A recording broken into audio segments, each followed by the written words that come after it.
मित्र नमस्कार, मी विजय चोरमारे. मित्रांनो, आज आपण बोलणार आहोत राष्ट्रपती पदाच्या निवडणुकीसाठी शिवसेनेने जी भूमिका घेतलेली आहे त्या भूमिकेच्या संदर्भाने. आपल्याला माहिती आहे की एनडीएच्या म्हणजे संयुक्त पुरोगामी आघाडीच्या राष्ट्रपती पदाच्या उमेदवार द्रौपदी मुर्मू यांना शिवसेनेने पाठिंबा जाहीर केलेला आहे. शिवसेनेचे पक्षप्रमुख उद्धव ठाकरे यांनी स्वतः त्या संदर्भातल्या निर्णयाची घोषणा केलेली आहे. खरं तर गेले 25-26 दिवस महाराष्ट्राच्या राजकारणात एक महाभारत सुरू आहे. एकनाथ शिंदे यांच्यासह 40 आमदारांनी शिवसेनेतून बाहेर पडून स्वतंत्र गट स्थापन केला. महाराष्ट्रातलं महाविकास आघाडीचं सरकार कोसळलं आणि त्यानंतर एकनाथ शिंदे यांच्या नेतृत्वाखाली शिवसेनेतला फुटीर गट आणि भारतीय जनता पक्ष यांचं सरकार सत्तेवर सुद्धा आलं. या सगळ्या घडामोडींच्या मध्ये शिवसेना दर दिवशी अशी ती शिवसेनेची अवस्था बिकट होत चाललेली होती. म्हणजे पहिल्या दिवशी जे एकनाथ शिंदे यांनी बंड केलं त्या दिवशी त्यांच्यासोबत 17-18 आमदार होते, पण नंतरच्या काळात रोज काही आमदार त्यांना मिळत गेले आणि आज अखेर एकनाथ शिंदे यांच्या सोबतच्या शिवसेनेच्या आमदारांची संख्या 40 आहे. 55 पैकी 40 आमदार एकनाथ शिंदे यांच्या सोबत आहे. विधिमंडळातला शिवसेनेचा पक्ष अल्पमतात आलेला आहे आणि एकूण शिवसेना संघटना ही बऱ्यापैकी खिळखिळी होत चालल्याचं चित्र दिसत आहे. पण या सगळ्या परिस्थितीत हिंमत न हारता शिवसेना पक्षप्रमुख उद्धव ठाकरे यांनी तळागाळातल्या शिवसैनिकांची, शिवसेनेच्या पदाधिकाऱ्यांची, शिवसेनेच्या शाखा प्रमुखांशी आणि तत्सम जे शिवसेनेचे घटक आहेत अशा विविध घटकांशी सातत्यानं संपर्क साधून शिवसैनिकांचं, शिवसेना कार्यकर्त्यांचं मनोबल वाढवण्याचा प्रयत्न सुरू ठेवलेला आहे. खरं तर उद्धव ठाकरे यांनी अत्यंत कठीण परिस्थितीत अत्यंत धीरानं या परिस्थितीचा सगळा सामना केला. पण त्यांच्या दृष्टीने सगळ्यात कसोटीचा निर्णय हा पुढेच होता. म्हणजे विधिमंडळ शिवसेना पक्ष फुटला, विधिमंडळ शिवसेना पक्ष अल्पमतात आला. त्यानंतरचा पुढचा टप्पा म्हणून राष्ट्रीय पातळीवर संसदेतल्या शिवसेना पक्षासंदर्भातली चर्चा सुरू झाली आणि शिवसेनेचे 12 ते 15 खासदार, 18 पैकी 12 ते 15 खासदार शिवसेना एकनाथ शिंदे यांच्या संपर्कात असल्याचं किंवा या खासदारांचं एकनाथ शिंदे यांना समर्थन असल्याच्या बातम्या प्रसिद्ध होऊ लागल्या. मित्रांनो, याच पार्श्वभूमीवर शिवसेनेच्या ज्या लोकसभेतल्या प्रतोद होत्या भावना गवळी, या भावना गवळी यांना या पदावरून हटवण्यात आलं आणि त्यांच्या जागी ठाण्याचे खासदार राजन विचारे यांची नियुक्ती करण्यात आली. प्रश्न इथंच थांबत नाही. खरं तर शिवसेना पक्ष संसदेतला आज फुटणार की उद्या फुटणार एवढाच आजच्या घडीचा प्रश्न आहे. पण ज्यावेळी नेतृत्व दुबळं बनतं, नेतृत्व कमकुवत बनतं, त्यावेळी पक्षातले अगदी छोटे लोक सुद्धा त्या नेतृत्वाला आव्हान द्यायला लागतात, त्या नेतृत्वाच्या चुका काढायला लागतात, नेतृत्वाचे दोष दाखवायला लागतात आणि नेतृत्वाला प्रश्न विचारून त्यांना सल्ले सुद्धा द्यायला लागतात. गेल्या 7-8 वर्षात काँग्रेसच्या बाबतीत आपण हेच अनुभवलेलं आहे.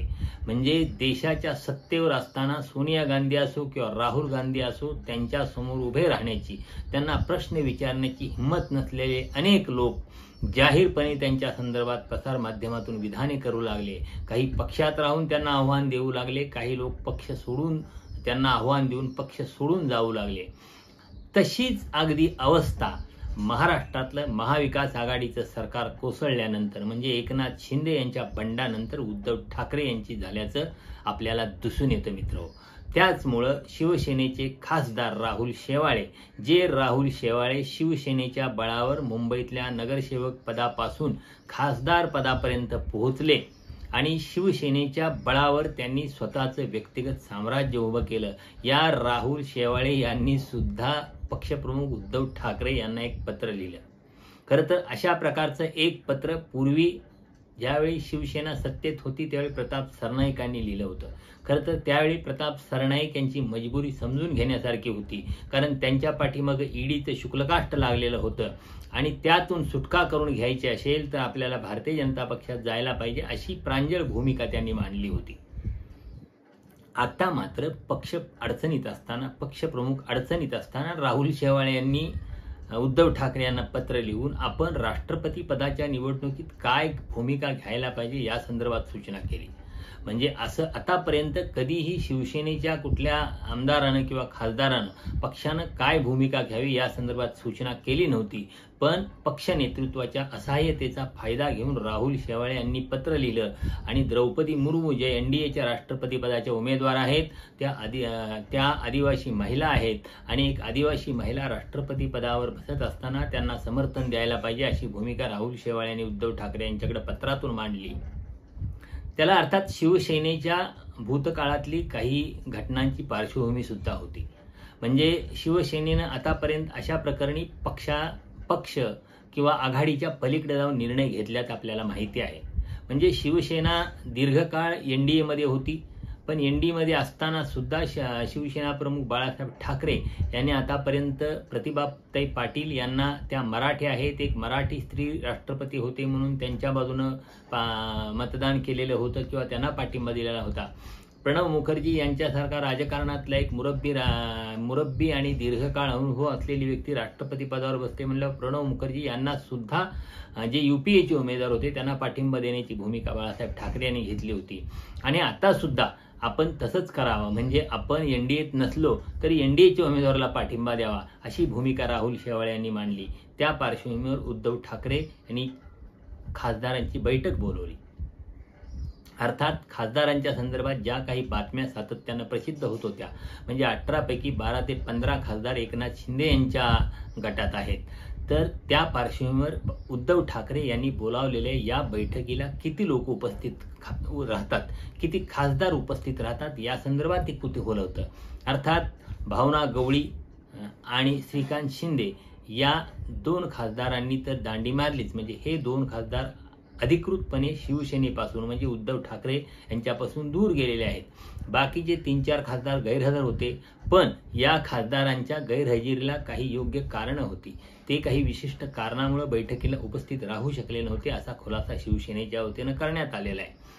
अर्थात त्यातलं खरं खोटं या गोष्टी अलहिदा, पण एकूण बहुसंख्य खासदार या बैठकीला उपस्थित होते आणि या खासदारांनी स्पष्टपणे उद्धव ठाकरेंच्या पुढे भूमिका मांडली की आपण द्रौपदी मुर्मू यांना पाठिंबा द्यायला पाहिजे.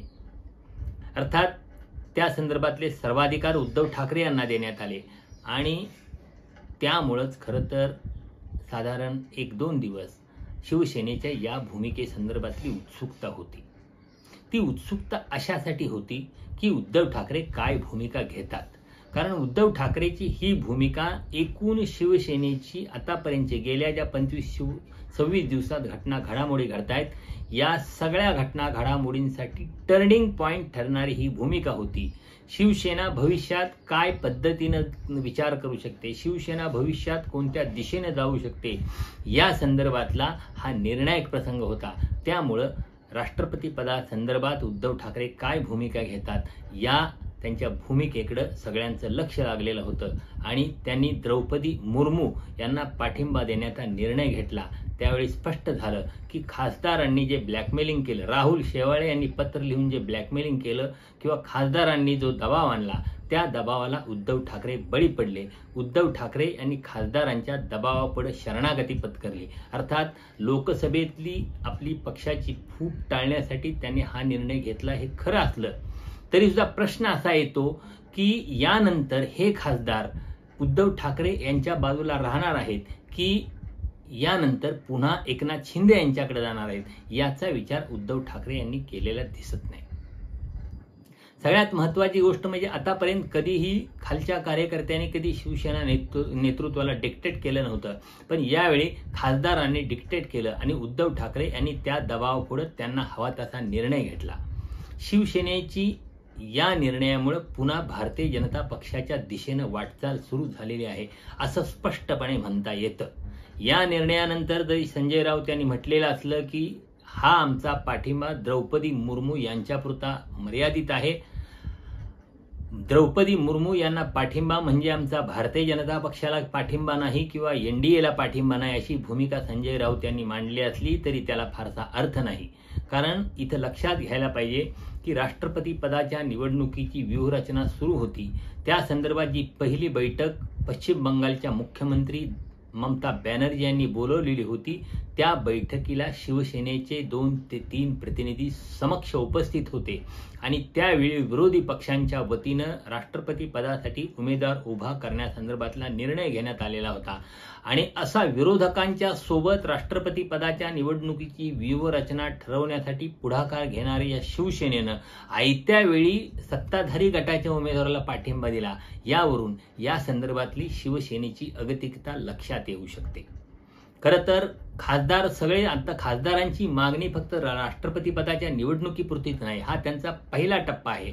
त्यांचं म्हणणं असं आहे की आम्ही भारतीय जनता पक्षासोबत युती करून निवडून आलेलो आहोत, त्यामुळे जर भारतीय जनता पक्ष सोबत नसेल तर आम्हाला पुन्हा निवडून येणं शक्य नाही. त्यामुळं शिवसेनेनं भविष्यात भारतीय जनता पक्षासोबत युती करावी. मग आता जर राष्ट्रपती पदाच्या संदर्भात खासदारांचा आग्रह मान्य करून उद्धव ठाकरे यांनी द्रौपदी मुर्मू यांना पाठिंबा देण्याचा निर्णय घेतला असेल तर मग याच खासदारांच्या आग्रहाचं कारण देऊन शिवसेना भारतीय जनता पक्षासोबत युती करणार नाही असं ठामपणे आज घडीला म्हणता येत नाही.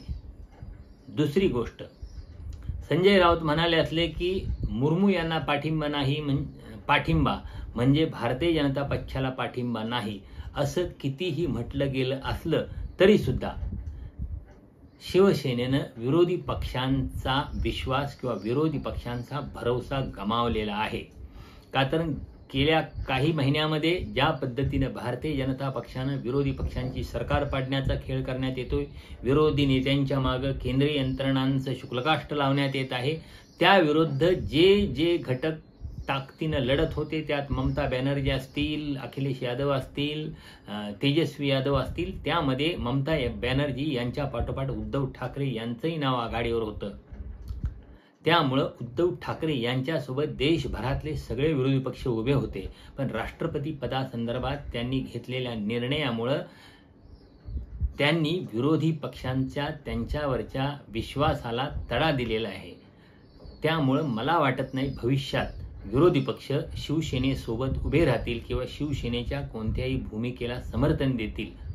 त्यामुळं मला वाटतं अशा परिस्थितीत इकडंही नाही आणि तिकडंही नाही, अशा परिस्थितीत शिवसेनेला भारतीय जनता पक्षाच्या दिशेनं जाण्यावाचून गत्यंतर राहणार नाही आणि या द्रौपदी मुर्मू यांना पाठिंबा देण्याच्या निर्णयापासून ती सुरुवात झालेली आहे आणि येत्या लोकसभा निवडणुकीपर्यंत शिवसेना हळूहळू भारतीय जनता पक्षासोबत जाईल. लोकसभा निवडणुकीपर्यंत भारतीय जनता पक्ष आणि शिवसेनेची युती होईल. राष्ट्रपती पदाच्या निवडणुकीत शिवसेनेनं हा असा निर्णय घेतला असल्यामुळं महाराष्ट्रात जे काँग्रेस आणि राष्ट्रवादी काँग्रेस हे जे 2 पक्ष महाविकास आघाडीत शिवसेनेसोबत होते, या पक्षांचाही शिवसेनेवरचा विश्वास डळमळीत झालेला असणार आहे.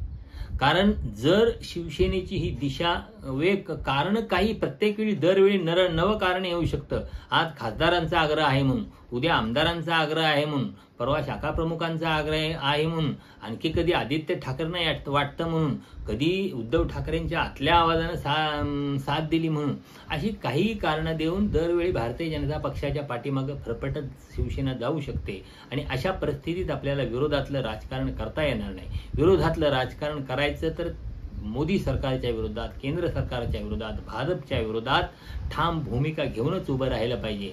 त्यासाठी अशा तडजोडी करून हे राजकारण पुढे नेता येणार नाही. त्यामुळं मला वाटतं शिवसेनेनं या निर्णयामुळे विरोधकांचा विश्वास गमावलेला आहे आणि त्यामुळं स्वाभाविकपणे भविष्यात शिवसेनेला भारतीय जनता पक्षाच्या दिशेनं जाण्यावाचून पर्याय राहणार नाही आणि भारतीय जनता पक्षाला सुद्धा शिवसेनेला सोबत घेतल्याशिवाय महाराष्ट्रात लोकसभा निवडणुकीत जे अपेक्षित यश आहे ते यश मिळू शकत नाही याची चांगली कल्पना आहे. त्यामुळं मधल्या काळात काही नाट्यमय आणि असे इमोशनल प्रसंग घडवून आणले जातील, काही नाट्यमय घटना घडतील आणि शिवसेना भाजप हे जवळ येत आहेत असं चित्र निर्माण केलं जाईल आणि त्या पार्श्वभूमीवर कधीतरी या युतीची घोषणा होऊ शकेल आणि भारतीय जनता पक्ष शिवसेना युती लोकसभा निवडणुकीपर्यंत आकाराला येऊ शकेल. त्यामुळे मला वाटतं राष्ट्रपती पदाच्या संदर्भात शिवसेनेने जो निर्णय घेतलाय तो शिवसेनेच्या ह्या गेल्या सगळ्या काही दिवसांच्या घडामोडीतला अत्यंत निर्णायक असा निर्णय आहे आणि शिवसेनेची दिशा स्पष्ट करणारा निर्णय आहे असं मला वाटतं. धन्यवाद.